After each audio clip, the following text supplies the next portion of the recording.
All right, everybody. You are in store for a huge treat today. My guest and I have crossed paths a few times with various very large floral personalities, and I am so excited to have the opportunity to allow her to share her expertise. And all I can say is, Christine, welcome to the Flower Podcast. Thank you so much for having me. I'm absolutely thrilled to be here. Well, you have always been so sweet and so encouraging for what we do here on the podcast. And I have always appreciated the work that you do for your clients. And so before we get into kind of what all things Christine and what you do, I was just, how did you make your first connection with the floral industry? Because I know that wasn't your beginning, was it? You kind of came into it at some point. I did, yeah. So actually, my background is as a writer and photographer. I didn't go to school for that. I actually went to school for environmental studies, and I've always been really fascinated Really? in our relationship with the land. And so after a couple jobs out of college, I really dove into writing. And my starting point was writing about local food, writing about the local food movement. So I really started looking at small farms, how land was being used, especially here in New England, where I live and in Rhode Island. And I started out writing very locally. So I wrote for local publications, but I really had a goal of writing for national publications. And I love telling stories. And so it was always, my goal was always to tell interesting stories that kind of had a larger message. And so I loved writing about food. I loved writing about our local food scene and the incredible ways in which people were using the land around here. And eventually, as I'm sure you can imagine, it led me into flowers, and not just here in New England, but nationally. So one of my first really big stories was back in the day, a long time ago now, but I wrote about Erin of Floret for Country Living magazine. And it was a beautiful spread, a beautiful article. And it was back before anyone really was talking about what it meant to grow flowers locally at a local level instead of going to your grocery store and buying flowers. So this was really, what I think is one of the first kind of big glossy articles about the local flower movement. And it just kicked off a love affair for me. And I just did a deep dive and started learning all about the flowers in my area, getting to know all the farmers. I ended up writing about that. I photographed that for a wide variety of magazines. And eventually people started coming to me and asking if I could try and help them tell their story to magazines and press and all of that. And I found that I really had a knack for that. And so I started doing publicity work, and a lot of my clients happened to be in the floral world. And so that's kind of where our paths crossed. And at the same time was always growing my own career of writing and photography, and eventually it led me into books. So now I kind of think of myself as a multifaceted storyteller, but definitely my belief is that good publicity is all about telling your story in a way that is engaging and authentic and really centered around your mission. Wow, that's you just packed a whole bunch of stuff right there. That And and now we're that done. and it's all over. Yeah, hardly. Nobody gets off that easy. I love that. I love what you said there. And one of the things I wanted to kind of show, because I know we've had a few guests that have hired people to work on their behalf in the realm of publicity. And so when you're doing PR work for people, I mean, what is, let me just start with a very basic question. What does that mean to either hire someone for PR, or what is PR? Because I think we naturally think social media, but I think what you Absolutely. do is, yeah, that's part of it, but that's not anywhere near the whole burrito. Absolutely. So do you mind kind of So, I mean, unpacking what it is, and maybe help us kind of break that down? sure. So, a really basic definition, and this is helpful, but it's really um, the notice or attention that someone is getting by the media. And so that now has, like you've said, translated to mean social media. But a robust publicity strategy encompasses so much more than just social media, because as we know, as so many people are feeling right now on Instagram, the frustration of a changing algorithm, Mm, We don't own the platforms that we use. And so absolutely. it's really foolish to put all your eggs in one basket. And a good publicity strategy is going to help you diversify. So you're going to be telling your story through multiple means. One of those means, yes, is definitely social media. That's probably one of the biggest ones these days. And there's also traditional press, right? So magazines, newspapers, and digital press as well. And then there's also podcasts, there's TV appearances, and there's bigger opportunities like collaborations and books. Books can be a great way to get your name out into the world. So, with my role as a publicity, in my role working as a publicist, I'm going to explore all of those venues. And I think I take a little bit of a non traditional approach that's really rooted in grassroots efforts. So, I'm not worried about having the most number of followers. I want engagement with my followers. I want you to be telling your story in a way that you pull people in. And so, whether that is social media or whether that's through a magazine article, I'm not interested in just telling like kind of that surface story with pretty pictures. I really want to go a little bit deeper than that. So, that's my goal across all those mediums. And that is what I encourage my clients to do is to really look at how they're telling their story across multiple mediums. And I would say one of the most important things these days to keep in mind is that because we don't own any of these platforms that we're depending on, it's so important to have a direct way to reach your audience. And that's really your newsletter. And so growing a newsletter is something that I work with my clients to do as well. And again, I don't care if you have 50 subscribers or 50,000 subscribers, but if you are connecting in an authentic way, you have a direct connection to someone through their inbox. So even if tomorrow Instagram and Facebook disappear, you still have a way to reach your audience. So I'm always thinking about Mm. these types of subjects like how are we reaching our audience? How are we diversifying? How are we connecting with them? And how are we owning some of these platforms that we use, like email? So that's kind of a broad definition with some detail in there, but that's really publicity is telling your story and getting attention from the media.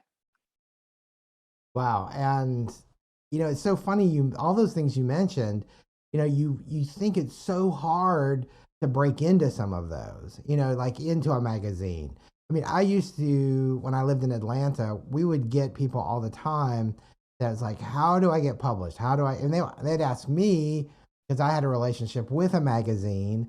And so they're like, how do I get on your magazine? And I'm like, first of all, I'm not the editor. I'm not the person who makes that decision, thankfully, because I feel like I'd have to say yes to everybody. But luckily that wasn't me. But I think that a lot of times people don't realize there's a process, and sometimes it's not about your work. It might be a photographer. There's all kinds of doorways or gateways into this world. Do you have any advice for people that need, I don't know. I'm thinking of a lot of questions and I'm trying to really figure out how to put this succinctly. If if if if let's just start here. If somebody has uh understands the value in good PR campaigns and getting Mhm. in front of people, but they may not have the budget because they just started their business. Where is a good place they can start until they Absolutely. get to a I point? love that you asked that. Well, I just Yeah. feel like what you do is so important and valuable, but not everybody can afford that at the beginning. But that's the goal, right? Is to be able to Sure. hire someone like you. Sure. And, I always say too, I hope to put myself out of work. I like to teach my clients. I want to give them the tools to be able to tell their own story in all the ways I just mentioned. So I really do believe that people have the power to tell their own story and they just need to learn some basics. And I will tell you that it's easier than you think and it's also harder than you might think. So when it comes to all of this, I think relationships come first. So I always say social media for us has opened up this possibility where you can follow some of the main top editors at magazines. You can follow these big influencers and you can have authentic conversations with them in their DMs. And I don't mean going in and asking them to do a story about you. I mean really following their feeds, talking to them, starting to understand how they see the world, their eye. That's something that social media has allowed us to do that when I started, Right. I mean, it was almost impossible just to find a contact for an editor. And now you have a direct line to them. So, I always say if there is a magazine that's your dream magazine, look at the masthead. That means everyone who works there. You can find that in the front page of a magazine. And follow those editors that you one day would love to work with, and start to see how they see the world. What are the articles they're putting out? What do they find exciting? This is homework. This is research. I never pitch a magazine without having many, many, many back issues of that magazine and reading through and understanding how they tell a story to make sure that the story that I'm bringing them is aligned with their mission and vision. So it comes down to research. The second thing, though, is understanding how to pitch a magazine. And when I first started, I went to the library and checked out books that were literally how to write a query letter, how to write a pitch letter. And once you understand the basics of a good, solid, professional pitch, you have the tool to go out and pitch anything from a book to a product, to a collaboration, to landing an article. And you want it to be short and snappy and to the point. It's almost like an elevator pitch for your article, if you think about it that way. And so there's so many great free resources out there. And you want to be professional. You want to approach them with a really, really well thought out, well-researched idea of how your story might be a fit for the magazine. Images are really important. If you are a flower company or a flower farmer and you have this beautiful farm, that's going to help sell your story. So invest in good photography. And these days that can even mean just from your iPhone. Those scouting shots that you send, those could be from your iPhone. They don't Really? always need to be professional, because that magazine, if they're interested, is going to send out a photographer eventually to do your story. And then I would say have patience. The news cycle is so slow. I pitch stories and work on them for over a year. So right now, Wow. we're talking and it's early April of 2022. And I am pitching stories that are going to be shot this summer for summer of 2023. Really? So some magazines work a full calendar year in advance and others have a little bit faster turnaround. But if you're a flower farm and you want to be featured, you have to be photographed in your prime. Right. So it's not going to be able to go out the next day. So you're actually always thinking about a year ahead for a flower farm. So it's important to understand the kind of editorial calendar too.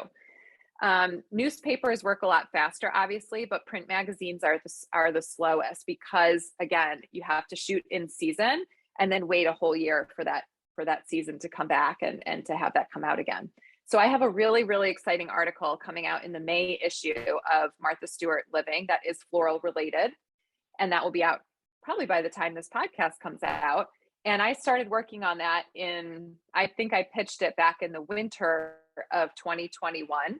It was shot in spring of 2022, shot in spring of 2021, will come out now. So I've been working on this for over a year. So it's a lengthy process and you have to have a lot of patience. But that first step is a really good pitch. It's knowing how to pitch your story. And everyone has that tool. It just takes a little bit of time and research to learn how. Wow, I had no idea. Because we would always have photographers for editorial pieces for magazines come in, like, I don't know, July or August, for doing Christmas shoots, when of course we don't have amaryllis and we don't have poinsettias and we don't have paper. Yeah, all the flowers they had to have. And we're like, it'd be so great if you would just do this a year ahead, so that way we could do it all in that moment and then for the next year.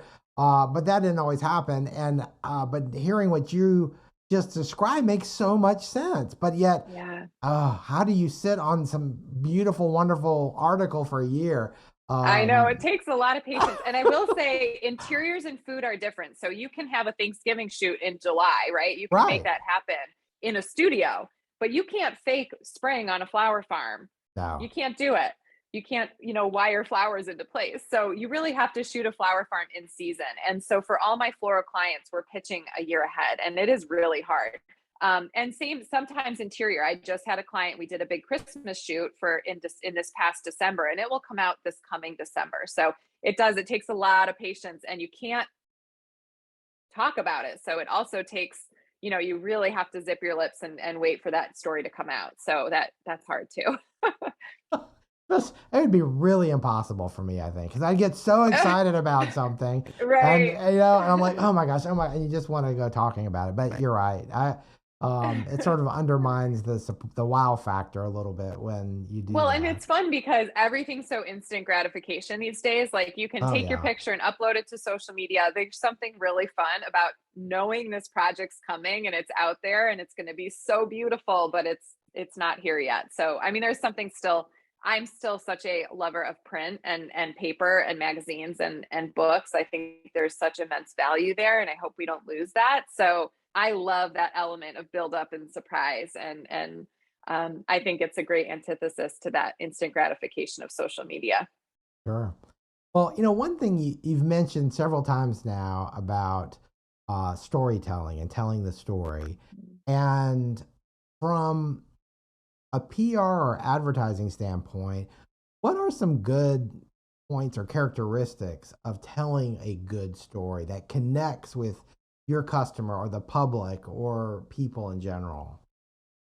Absolutely. So, I think I'm a little bit old fashioned. Like I'm not looking for the viral moment or kind of the really buzzy thing. Like I want my stories to be really rooted in authenticity. And so I always just say like what makes your story unique? What makes it different than, maybe all the other florists out there, all the other flower farmers. We all have something different to bring to the table. So find what it is that makes your story unique, and don't try and fit the trend of the moment or what's buzzy at that moment. I think if you tell your story authentically, people can really connect with that.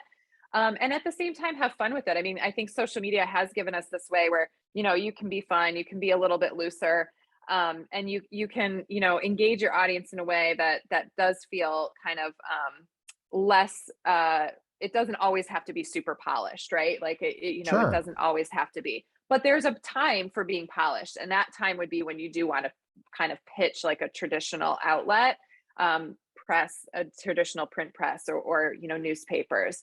Um, but yeah, just I think rooting yourself in your real story, and I think people always will gravitate towards that. And again, I don't care if you have 50 followers or 50,000, but if you are connecting with them on a really authentic level, you're going to get that engagement, and people are going to be really interested in what you're doing. More so that if you try and follow every trend or kind of capitalize on every trend. Sure, that's a great point. And I think too, a lot of times with social media, the imperfections don't matter as much because it's kind of like in what, 3 hours, there's going to be something else in its place, or Yeah. you're going to be on to the next thing. And it's kind of like there's so much of a turnover, it's just not a big deal. Yeah. But I think you're right. When it's print, it's permanent. It's there. Yeah. It's the real deal at that point, and I can totally see that.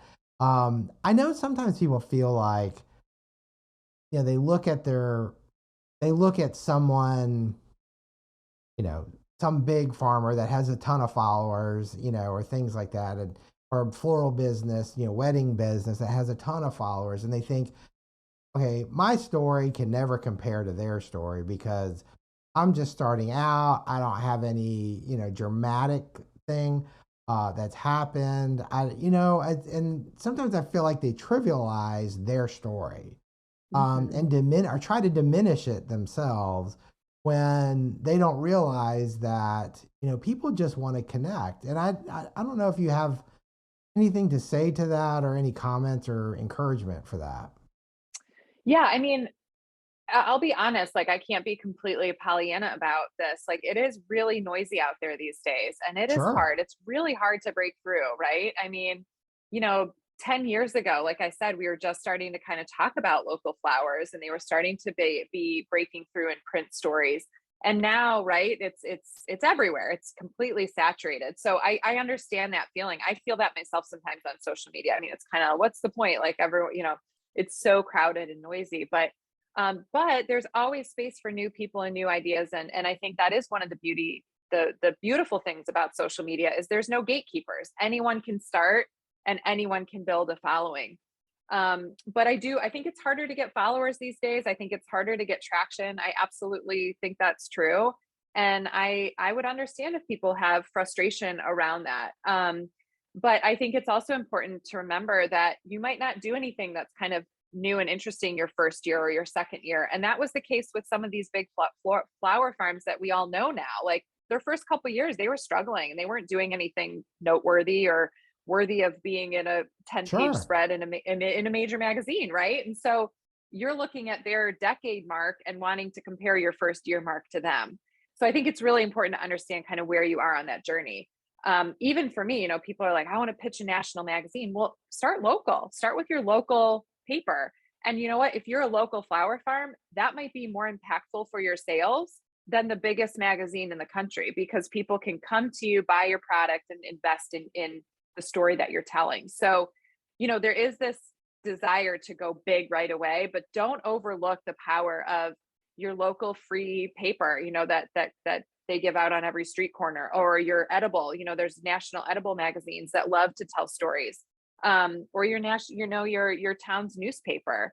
Those are absolutely worthy of your time and your attention, and sometimes can be just as impactful, if not more so, than giant press from a national magazine. So, just honor where you are in your own journey. I think it's so easy to look at someone's 10 or 20-year mark and compare it to your 1-year mark, and just know they've been doing this a long time, and they looked just like you did in the beginning too. So, Amen. Thank you for saying that, because that to me will resonate with so many people out there, because we forget that. We forget that they've absolutely. already put in the 10 years of hard work, or trying to connect and build relationships and community and all these things. And it didn't happen overnight. And sometimes we don't realize that, because, social media being what it is, sometimes just oversimplifies things, and we don't see all Absolutely. that. So And, that's I always compare it. I'm a mom. I have 3 kids. I have an 11-year-old, a 9-year-old, and a 4-year-old. And I have friends that are just now having babies, and it's like, they're like, "You're amazing. You know everything." I'm like, "I've been doing this for a decade." Like, you're comparing your first week, you have an infant. Like, I've been in this for a while. Like, I would hope I've learned a few things. And even, for me, I meet someone with older kids and I'm like, "Oh my God, you know everything." But that's life, right? Like, you have to do the work for a while before you kind of know what you're talking about. And so I always joke with my friends. It's like, yeah, I would hope I've learned a thing or two. I've been doing this a while, and I've had a lot of fails, and some successes too. I have awesome kids, but don't compare your first day or your first week to my 10-year mark. We're on different journeys, and we had different starting points. I love that. That's a perfect analogy too. I love that, Yeah. especially being the dad of 3 kids. I can totally identify with that. you So, know. absolutely. Okay, well, that's great. Well, um, I know that one of the benchmarks that a lot of people have in their floral journey, especially nowadays, I think this came out a lot out of the pandemic, is the idea of landing a book deal, or having that, Yes. the book. And I know that you've published 4 of your own books already, I I think. have, and I'm under contract for my fifth. I'm writing my fifth right now. So tell us about the books that you've written. Sure. So I have such a winding road when it comes to books. So, like I said, I got started writing about food and local food. So my first book was this tiny book. It was kind of a pocket guide. It was called Markets of New England.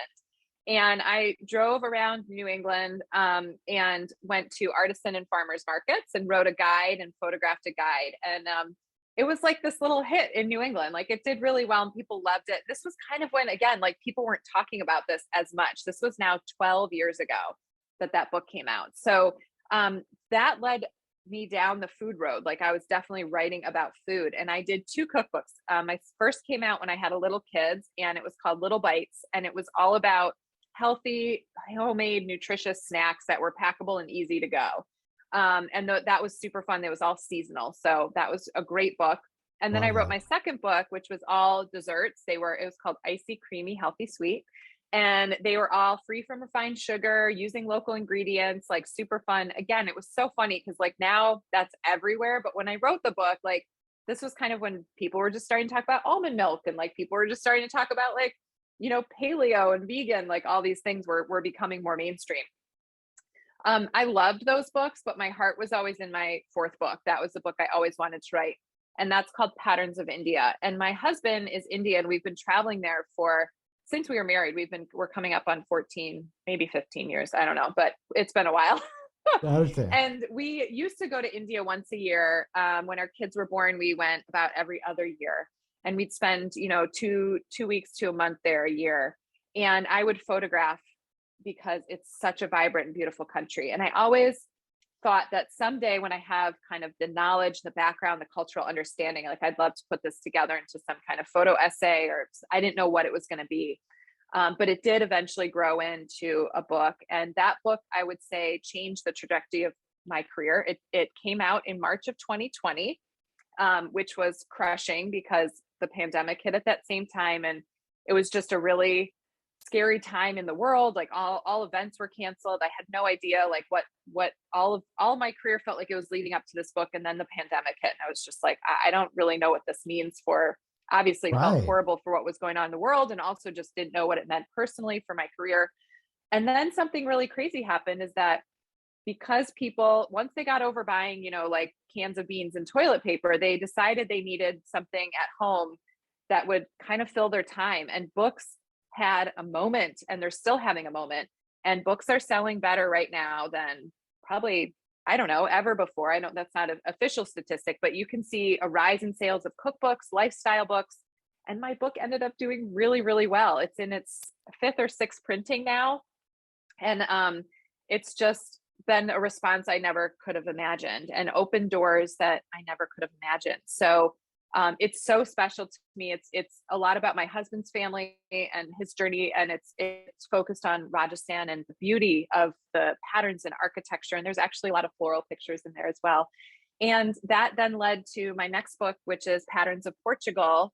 And it's this idea of slowing down and traveling to a place and having a deeper connection with that place, understanding culture and history through patterns and textiles and architecture. And so they're very photo heavy, and then the captions kind of tell the story. And I just feel so incredibly lucky to be doing this work. I absolutely love it. And I just, these books are absolute treasures that I just love to work on. And what has also happened is I've started helping people, coaching people, pretty full client roster at this point, on how to write a book proposal that will sell. And so I coach individual clients. It takes us 6 months, and I help them write these beautiful photo heavy proposals. And my clients have been selling them to the top publishers. And I have quite a few floral clients that have very exciting books coming out in the next couple of years. It's a very long process. You land a book deal, then you have to shoot and write the whole book. And then, it goes into design and copy editing and all of that. But I love this work. I love it, and have been doing it for a year now, and have had, really great success for my clients finding them book deals. And so floral books are having a huge moment right now. I'm sure you know that. Yeah. And there's going to continue to be a demand. People are excited to read about this, whether it's floral designing, whether it's growing flowers, gardening, any of that. Those subjects are so big right now. And so there's a lot of interest for floral books. Well, I think I'm excited to hear that because I kind of felt like that's what was going on. And sometimes when you have that feeling, you don't really ever know what's going on. Right. So it's great to see that or hear that it's validated a little bit. I know that there's, well, first of all, I have to say, and I've forgotten the name of your last book already. Patterns of Patterns of India. India. Yeah. Yeah, no, Okay. you got it. I was just was second guessing myself. Amazing book filled with the most amazing color. I mean, it's Thank like you. the photography work is just stunning in it. And it's funny because there's a lot of times when you're working with people that are like yourself, like you're not really in the floral industry, but you Hmm. have partnered with the floral industry. And they don't get it. I mean, it's so crazy that they just don't get it. Yeah. It's like for those of us who are a little obsessive about flowers and things like that, it's like Yes. you feel that disconnect.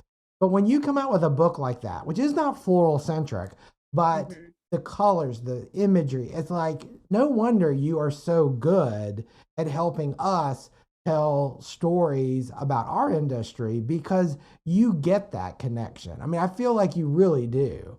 And Thank you. absolutely. Well, it's just, I have dealt with, dealing with the advertising side of our podcast and Hmm. connecting with different organizations. A lot of times I'm connecting with people that you just, after about 30 seconds, you realize they're punching a clock and they don't Yeah. they don't get it. They don't get the drama behind, the pedal. So it's kind of, I love that. I yeah. love So that. anyway, but I'm just saying it's just so hard. And I think that's one of the things about you, because I think that we've known each other for, gosh, almost 2 years now. At And, least, yes. And and our probably paths crossed even more than that. But yeah, yeah, it's been a while. but I'm just saying, it's like I always felt like you got it. You connected. You were able to tell that story so well, and so I'm really excited to hear that now you've parlayed this into something where you're helping other people tell their stories. Yes. Because connecting is part of the battle, but speaking the language is another part, and then Yes. knowing what the public will identify with and just grab onto is yet another part. And that doesn't even Absolutely. include what are the publishers looking for, and Right, that's right. that's a whole nother part.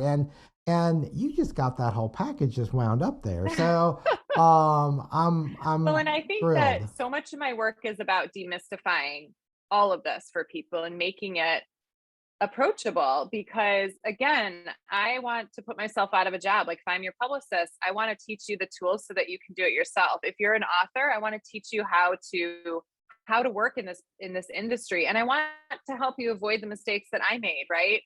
And have your book be a great success because of what I've learned through my work. And I've worked with clients on campaigns that have landed books on the New York Times bestseller list. I know what it takes to have a successful book, and I want to help set up my authors so that they find success.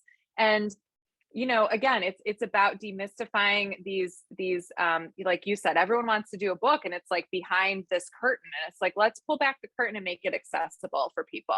And so that's the work that I want to do. And I'm actually trying right now I'm working on an e-course to make it more affordable for people to learn how to write a book proposal. It's just taking me so long because, parenting through a pandemic, nothing gets done on time. But that's really my goal in all of my work is to help people have the tools to do this work themselves and to learn these processes because it's not rocket science. People can do it. It just, there's not a lot of information out there. It takes a lot of digging. So if I can be a part of kind of democratizing that information, like let's do it. So let's say I have an idea for a book, which I do, but that's beside the point. If I have an idea for a book, and what is kind of the steps? I know that finding someone like you is obviously the first step, but then what is kind of the process? If I have an idea, what do I need to do to kind of get ready to utilize a service like you provide, or just kind of get, you know what I mean? Get like, where do I need to Absolutely. be? I don't know if I'm asking the right question. Yeah, no, you're asking the right question. And I think there's a couple answers to that question. Take the long view of it. It's going to take a while. So you're not going to write a book proposal tomorrow and sell it. This is going to be 6 months to a year to get your proposal in workable shape. And then, and this is if a publisher isn't approaching you, if you're really having to go out there and find a book deal. So, getting your proposal, but the key is your idea unique to the market today, right? Is your idea one that you can create an entire book around, right? So, what's your idea? Has it been done before? Are you offering something different to the marketplace? That's essential. And so much of the work I actually do with my clients is they come to me with an idea and we work it and massage it and really dive in, and we end up kind of at another place. Like we actually do the market research, we figure out, how to make their idea unique. We end up at a little bit different place than where we started. So making sure you have that idea that is unique, but then is also universal enough that it's going to have wide interest and the book is going to sell. So it's kind of like walking that tightrope a little bit. And then second is, while you're doing that, continue to build your audience. So, I would say a little bit unfortunately, but this is how it is these days. Like you have to have a built-in audience to land a book deal. I've heard from certain agents that are like, I can't look at someone who has under 10,000 followers. That's just a number. I don't subscribe to that, but I'm saying you definitely have to have an audience if you want to sell a book to a major publisher. And again, it doesn't have to be massive, but you definitely have to have an audience, and it helps if it's diversified. So do you have a newsletter? Do you have, are you on Facebook? Are you on Instagram? Do you have an audience that you can continue to build through the process of writing your book. And Sure. that is eventually going to help you sell your book. And then also, do you understand what goes into marketing a book? You can't just say, I have 30,000 followers, I'm going to sell 30,000 books. No, we all know that's not how it works. So you have to have like all those things we talked about in the beginning. You have to have a really diverse plan of how you're going to market the book. And my clients usually have 2 to 3 pages written text on their marketing plan in their proposal. It is a robust, diverse plan that's going to help them sell the book. And it includes all those things we talked about: traditional press, influencers, collaborations, with companies, with influencers. Like, how are they getting the word out there about their books? So it's really essential that you understand, because publishers don't have the resources to market your book entirely for you. So much of that work comes down to you. So it's really important to have an understanding of what goes into marketing your book. And if you can convince a publisher that, one, you have a unique idea, and two, you know how to sell it, you're in good shape. Well, and that's a great point that you just brought up. Um, when, we think, because we just don't know, right? We don't know any better, that when you land this deal, like they're going to do all that heavy lifting. And Oh, what yeah, ends no. up happening, no. Well, I've had No, some no. friends who have had books released, and I'm like, no, they're booking the speaking engagements. They're paying for their travel expenses. They're Oh, paying, yes. in our case, for flowers a lot of times to do demonstrations. They're Yes. paying for all that, hoping to sell a certain number of books, but then also that publisher gets their percentage of every book that's sold. And Yep. so a lot of times it's a gigantic labor of love. Um, Absolutely. and I don't know that anyone really gets rich quick publishing one book. Maybe a few people get lucky, but No. but Yeah. but I'm thinking, yeah, usually it's the third, fourth, fifth book is where you start to probably see more income. I mean, I don't know. Is that right? Am I Well, just yeah, I mean, I think no one's, very few people in the lifestyle genre. I'm going to stick to lifestyle. Fiction is its whole other thing, and right? nonfiction. But in the lifestyle genre, I mean, there are very few people who are making like big money on books. Of course, you have some. Look at the New York Times list; like, they're making great money. Their royalty checks are very hearty, and they're making good money. But for a lot of us, if we can earn out our advance, that's great. Like, that is a win. And so what I mean by that is, when you sell your book, you get what they call an advance, and that's an advance against your sales. So they're saying to you, and I'm just going to use a number here, like, we're going to give you an advance of $20,000. Now, of course, they pay that out in halves or thirds. So you're not just getting a $20,000 check, and consider all that you're putting into the book, right? Right. So let's use a cookbook, for example. You're buying all the food, right? You're testing all the ingredients. Sometimes you're paying for your own photographer.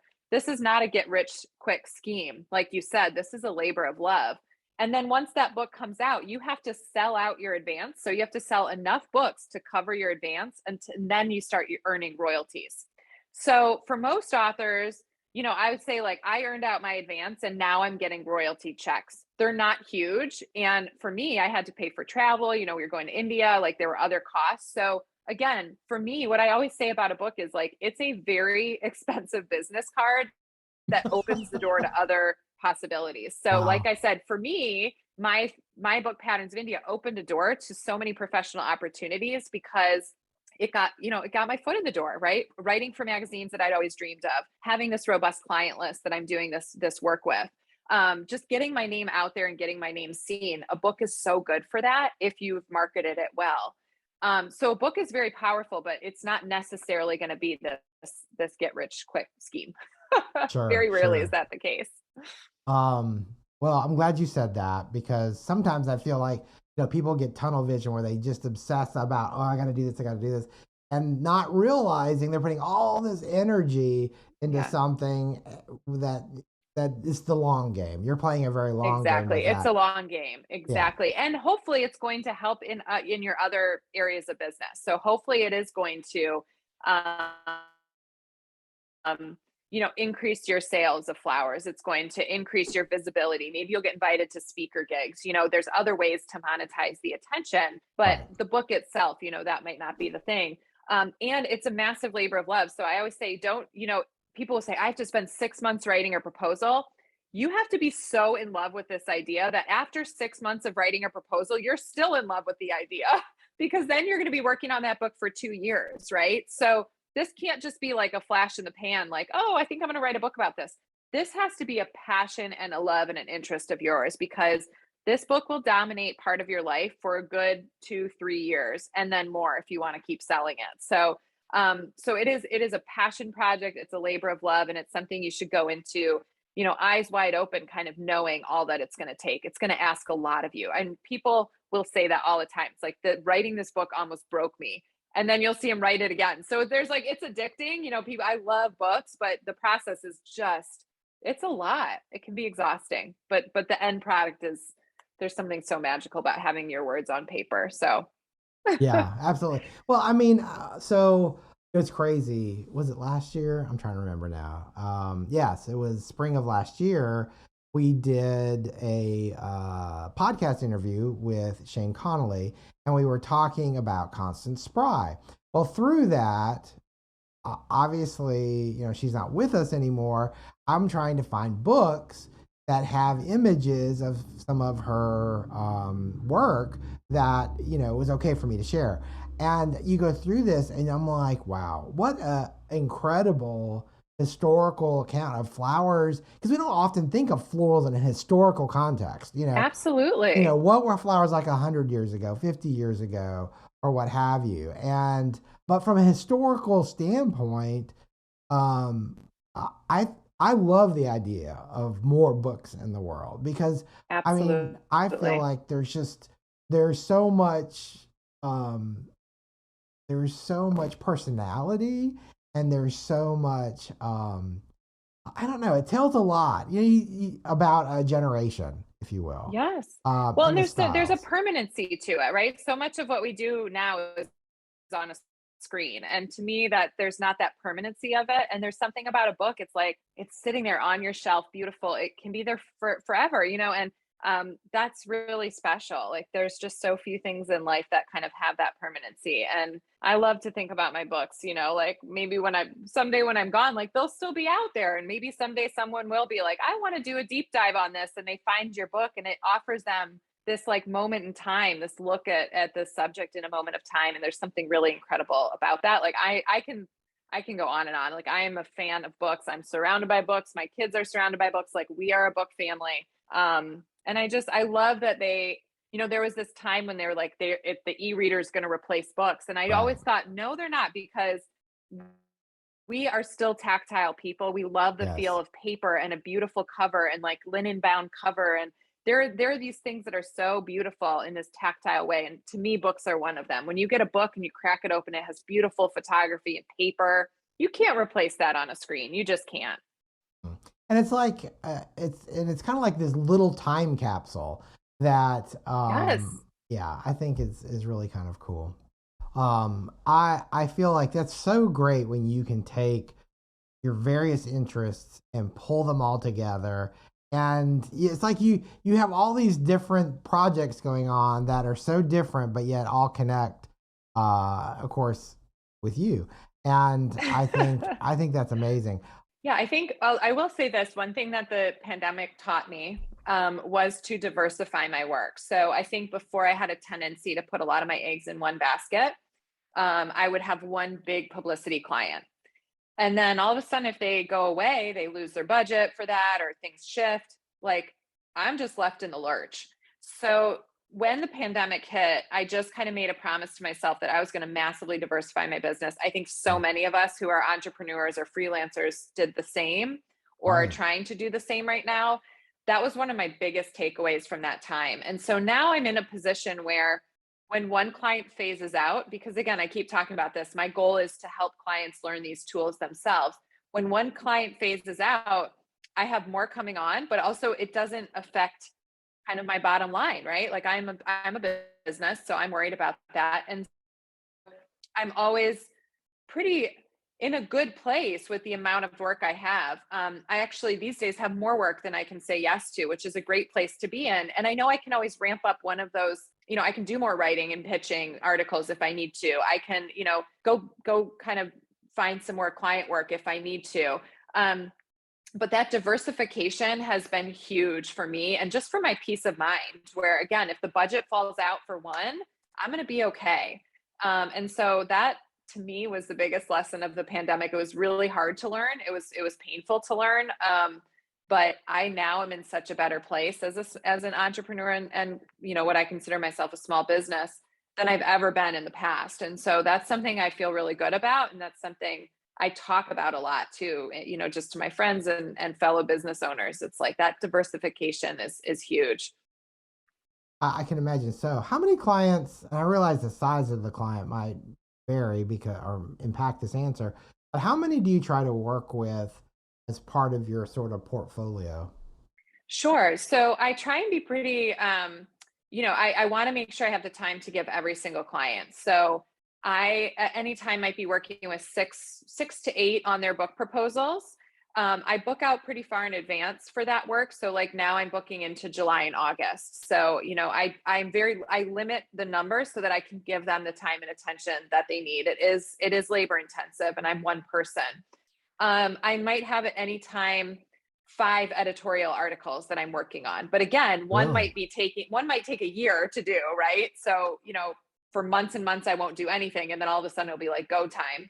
Um, so, around five. I have my book project that's due soon. So I'm working a lot on that. And then I have 3 publicity clients. So it's a packed calendar. Like I said, at any time I can kind of ramp up if I want.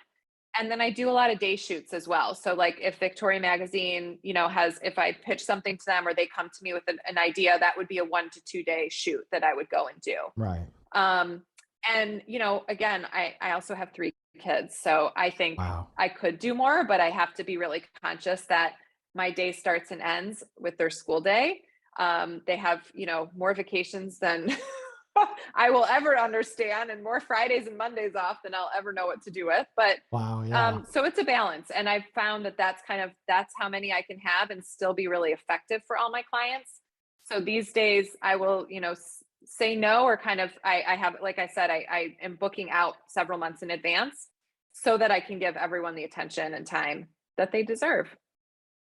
So, I just thought of this question that, knowing that, what you just shared, if somebody is trying to, because you're booked and, we just can't get on Christine's calendar and we know, gosh, we need help telling our story. Yeah. What do we look for in a good PR person? Like, how do we evaluate that? Because I don't think Yeah. all PR people are It's equal. tough. I know. No, and I think like something that you said earlier, like understanding flowers is so essential. So if you're going to hire a publicist and they mainly do food and wine and they're like, yeah, sure, we can do flowers, like there's a chance they might not understand what makes your business unique and special. So I think interviewing people and talking to them about what you do and making sure that they have knowledge of what you do is so important. And then I'm always, I tailor my pay structure for small businesses. So I don't just have a monthly retainer that, is like, whether you're using me or not, you pay 6 grand a month. Like that's not going to work for small businesses, right? There's just Right. no way.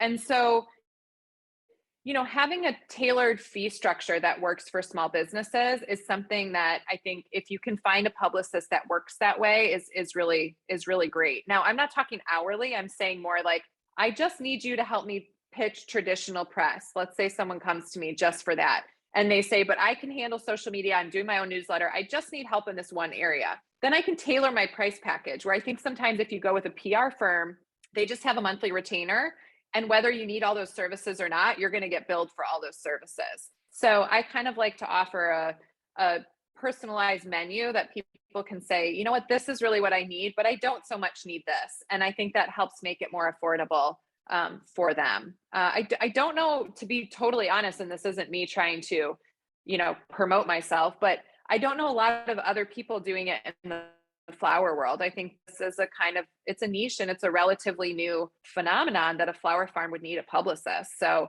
um, you know, I don't have a roster of people that I would recommend because I just don't know that many that are actually doing it. But yeah.